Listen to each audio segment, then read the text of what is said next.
Jour J pour les Bleus qui disputent, ce dimanche 18 décembre à 16 h, la finale de la Coupe du Monde 2022 face à l'Argentine. L'enjeu est de taille pour l'équipe de France, décrocher une troisième étoile, la deuxième après leur sacre de 2018 en Russie. Nul doute donc que l'émotion sera palpable sur le terrain lors du recueillement des équipes devant les spectateurs au son de leurs hymnes respectifs. Pour la France, c'est la cantatrice Farah El Dibani qui a été choisie par le président de la République en personne pour entonner la Marseillaise.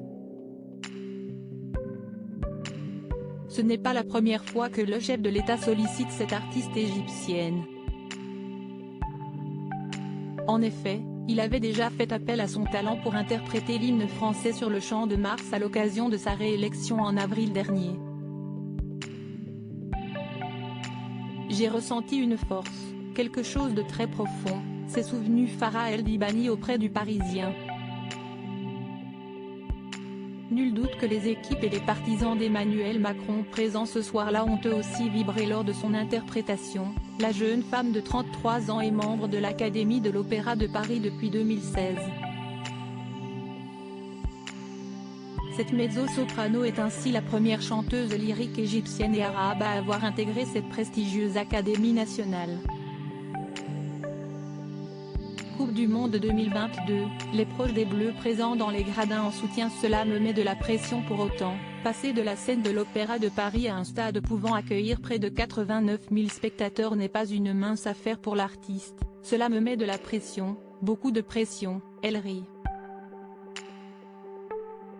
Mais j'aime ça.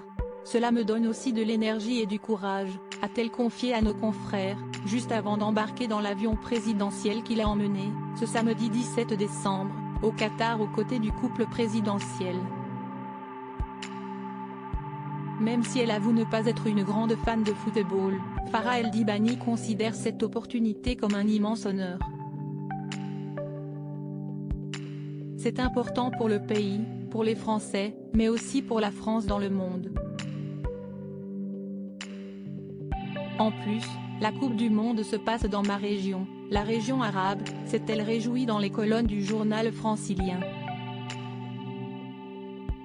Ravie de pouvoir relier sa culture arabe et celle de la France, la chanteuse lyrique sait déjà qu'elle aura des frissons en chantant l'hymne révolutionnaire.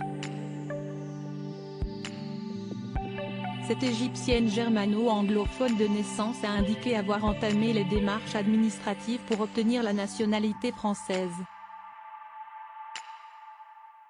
Je suis éligible, c'est en cours. Vous comprenez pourquoi c'est si émouvant pour moi de chanter la Marseillaise, a-t-elle conclu. Article écrit en collaboration avec 6 médias. Crédit photo, Béan Christophe Clovis.